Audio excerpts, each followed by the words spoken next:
ඔබ තවමත් බොරුගුරුකම් පස්ස ගිහින් රැවටුණු කෙනෙක්ද? දුක් වෙන්න එපා. කාලේ නාස්ති නොකර නොමිලේම පිටක් ලබා ගන්න. රන්බල්ලියා කුරුපරපුරේ සම්මානලාභී කුරුමෑණියෝ සොන්නාවල්ලි කුරුමෑණියන් එකපාරක් මුණ ගැසී බලන්න.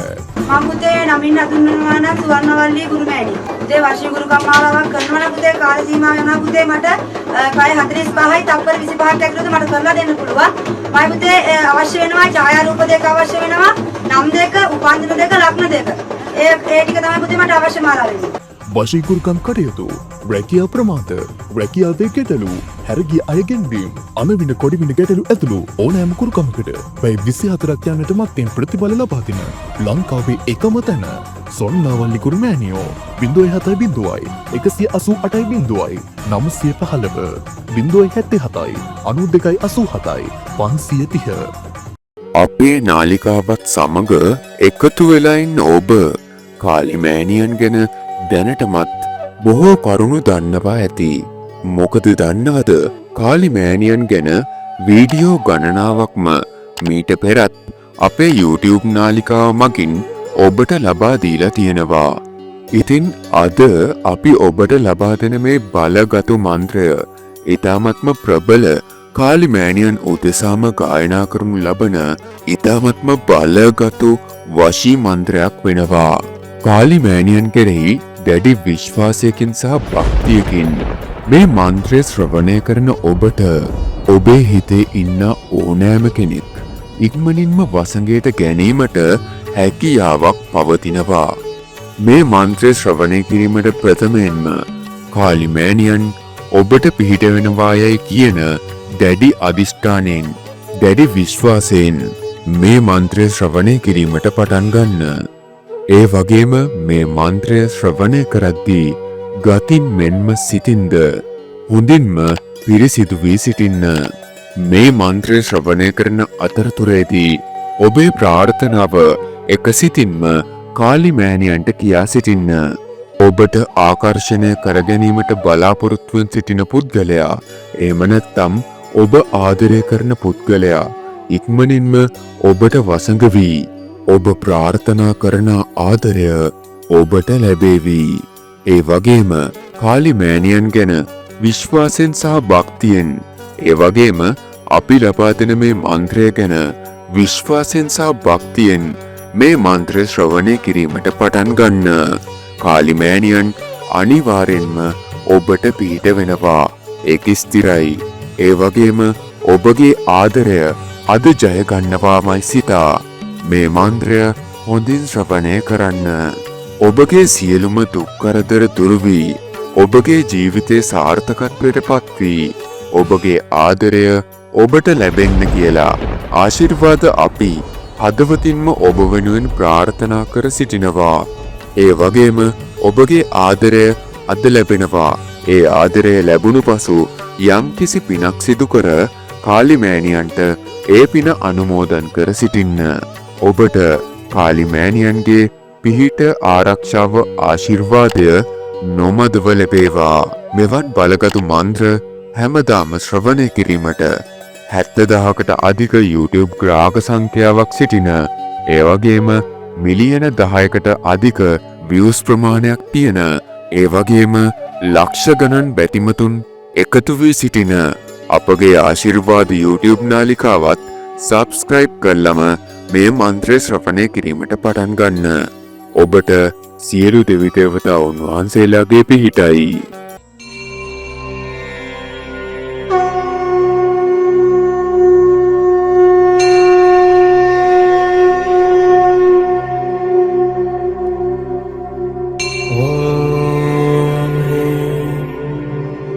कालिकपालिनी घोरनादिनी विश्वजन्मोह सर्वमोह मोह टह टह टह स्वाहा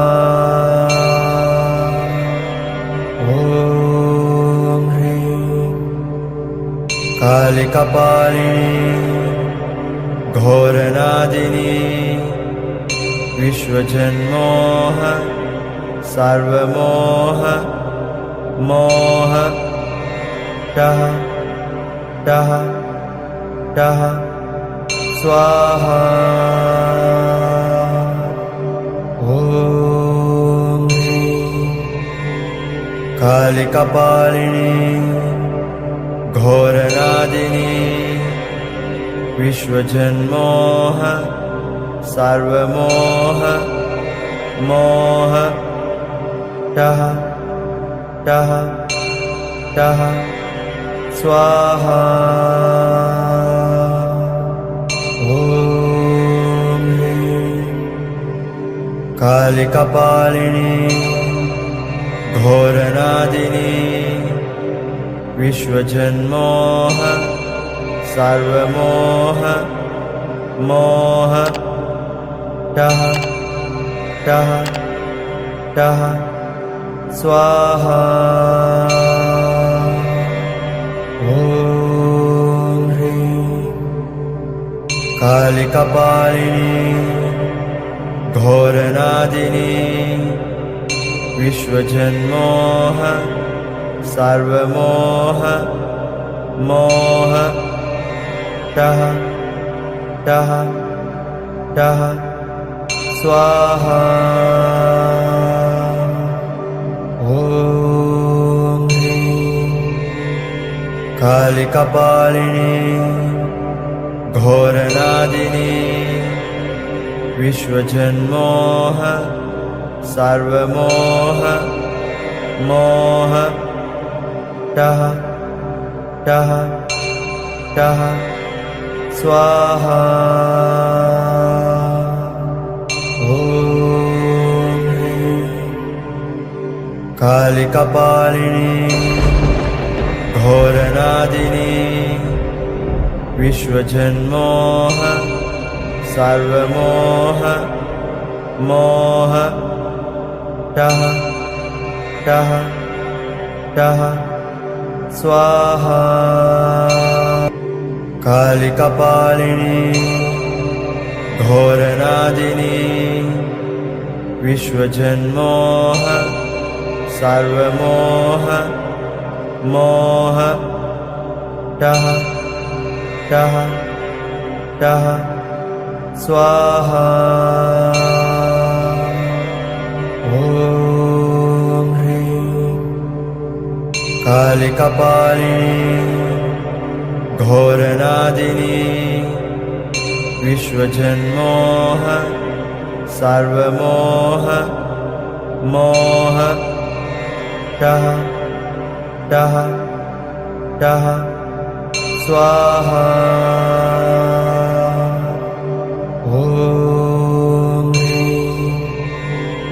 कालिकपालिनी घोरनादिनी विश्वजन्मोह सर्वमोह मोह टः टः टः स्वाहा ॐ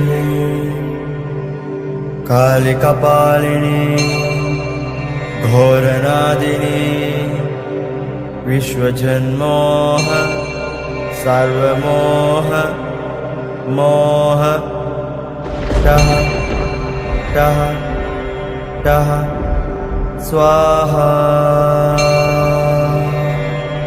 ॐ कालिकपालिनी घोरनादिनी विश्वजन्मोह सर्वमोह मोह टः टः टः स्वाहा ॐ कालिकपालिनी घोरनादिनी विश्वजन्मोह सर्वमोह मोह टः टः टः स्वाहा ॐ कालिकपालिनी घोरनादिनी विश्वजन्मोह सर्वमोह मोह टः टः टः स्वाहा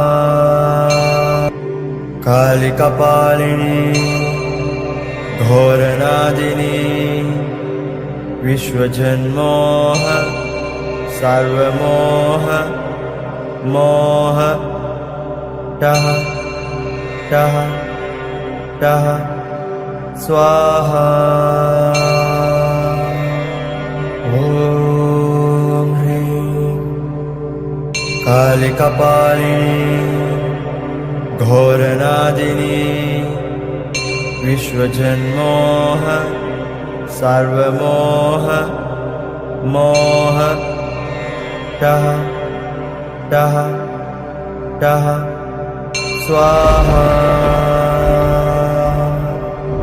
ॐ ह्रीं कालिकपालिनी घोरनादिनी विश्वजन्मोह सर्वमोह मोह टः टः टः स्वाहा ॐ ह्रीं कालिकपालिनी घोरनादिनी विश्वजन्मोह सर्वमोह मोह टः टः टः स्वाहा ॐ ह्रीं कालिकपालिनी घोरनादिनी विश्वजन्मोह सर्वमोह मोह टः टः टः स्वाहा ॐ ह्रीं कालिकपालिनी घोरनादिनी विश्वजन्मोह सर्वमोह मोह टः टः टः स्वाहा ॐ ह्रीं कालिकपालिनी घोरनादिनी विश्वजन्मोह सर्वमोह मोह टः टः टः स्वाहा कालिकपालिनी घोरनादिनी विश्वजन्मोह सर्वमोह मोह टः टः टः स्वाहा ॐ ह्रीं कालिकपालिनी घोरनादिनी विश्वजन्मोह सर्वमोह मोह टः टः टः स्वाहा ॐ ह्रीं कालिकपालिनी घोरनादिनी विश्वजन्मोह सर्वमोह मोह टः टः टः स्वाहा ॐ ह्रीं कालिकपालिनी घोरनादिनी विश्वजन्मोह सर्वमोह मोह टः टः टः स्वाहा ॐ ह्रीं कालिकपालिनी घोरनादिनी विश्वजन्मोह सर्वमोह मोह टः टः टः स्वाहा ॐ कालिकपालिनी घोरनादिनी विश्वजन्मोह सर्वमोह मोह टः टः टः स्वाहा ॐ कालिकपालिनी घोरनादिनी विश्वजन्मोह सर्वमोह मोह टः टः टः स्वाहा कालिकपालिनी घोरनादिनी विश्वजन्मोह सर्वमोह मोह टः टः टः स्वाहा ॐ कालिकपालिनी घोरनादिनी विश्वजन्मोह सर्वमोह मोह टः टः टः स्वाहा ॐ कालिकपालिनी घोरनादिनी विश्वजन्मोह सर्वमोह मोह टः टः टः स्वाहा ॐ कालिकपालिनी घोरनादिनी विश्वजन्मोह सर्वमोह मोह टः टः टः स्वाहा ॐ कालिकपालिनी घोरनादिनी विश्वजन्मोह सर्वमोह मोह टः टः टः स्वाहा ॐ कालिकपालिनी घोरनादिनी विश्वजन्मोह सर्वमोह मोह टः टः टः स्वाहा ॐ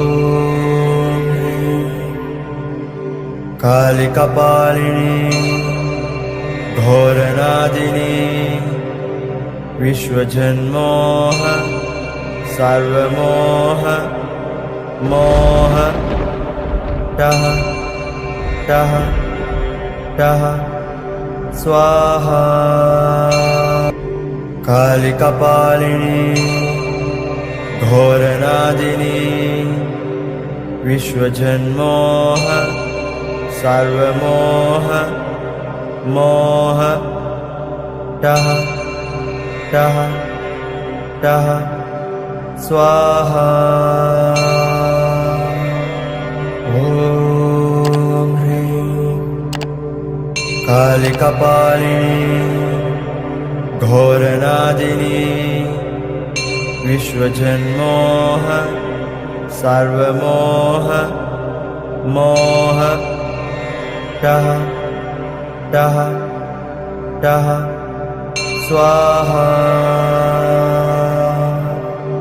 ॐ कालिकपालिनी घोरनादिनी विश्वजन्मोह सर्वमोह मोह टः टः टः स्वाहा ॐ ह्रीं कालिकपालिनी घोरनादिनी विश्वजन्मोह सर्वमोह मोह टः टः टः स्वाहा ॐ ह्रीं कालिकपालिनी घोरनादिनी विश्वजन्मोह सर्वमोह मोह टः टः टः स्वाहा।